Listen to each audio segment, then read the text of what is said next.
Need that for section 1 in our chapter 3, solving systems by graphing. Now we're going to go over how to isolate a specified variable in an equation. We're going to need this when we solve a system by substitution.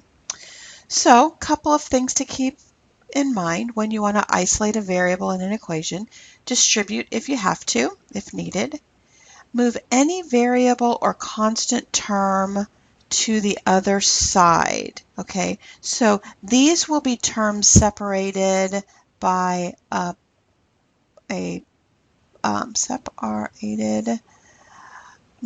by addition or subtraction. Okay, going to move them away, move them to the other side. Then the last thing you're going to do is divide by the coefficient in front. A lot of you want to divide first. Don't do that. All right, you want to divide by the coefficient last when needed.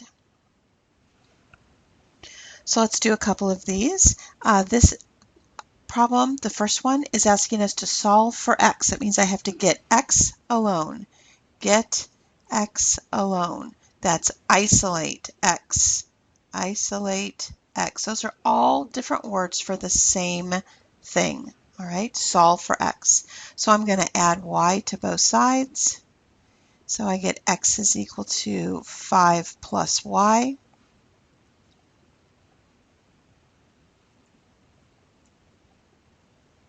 Right, and I probably would put it x equals y plus 5. That's what I would do. A constant usually goes last.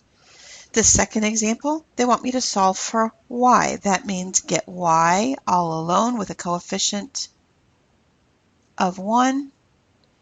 It means isolate, okay, y. So I'm going to add 4 first, and I get, you know what, I'm not going to add 4. I just changed my mind. I think I have an easier way to do it.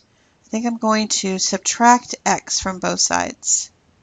So I get 2y is equal to negative x minus 4. Notice how I have two terms. Notice that I didn't combine these two and say I have negative 5x. The negative 4 doesn't have any x's. It can't be combined with the x, so the two terms follow each other.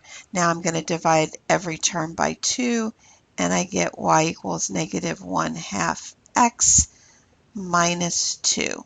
And I isolated y.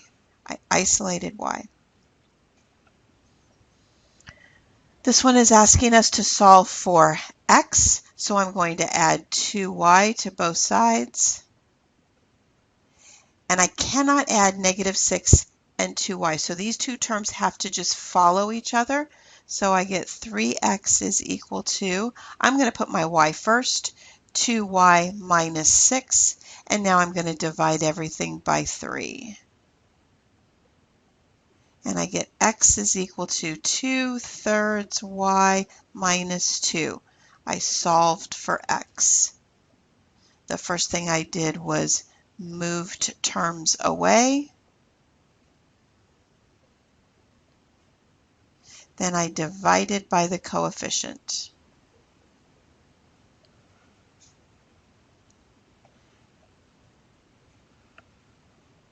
Let me write this neater for you.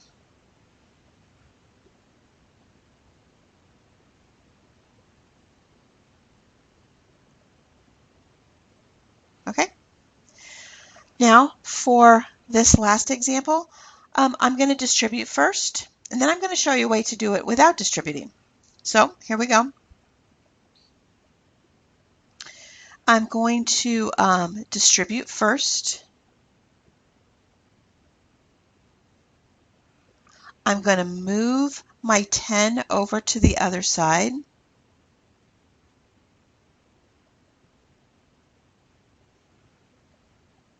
And then I'm going to divide through by 2. So I have y over 2 plus 5 is equal to x. Okay? I could also write it as y plus 10 all over 2. That would be another way to write it. Y plus 10 all over 2 equals x. Now the other way I'm going to show you is I'm going to divide by 2 first, okay? And I know that seems backwards, and it's like, oh, you just told me not to do that.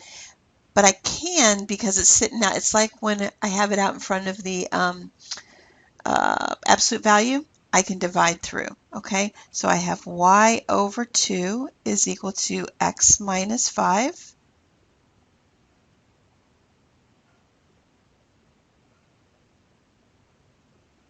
And then I'm going to add 5 to both sides. Y over 2 is equal, oops, not is equal to, is plus 5. Plus 5 is equal to x.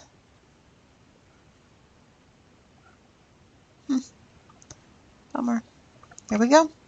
And we're done. So, we're going to work on some problems tomorrow in class. I need you to work diligently and get your assignment done. And then we're going to start graphing systems on Friday. Thanks. Bye.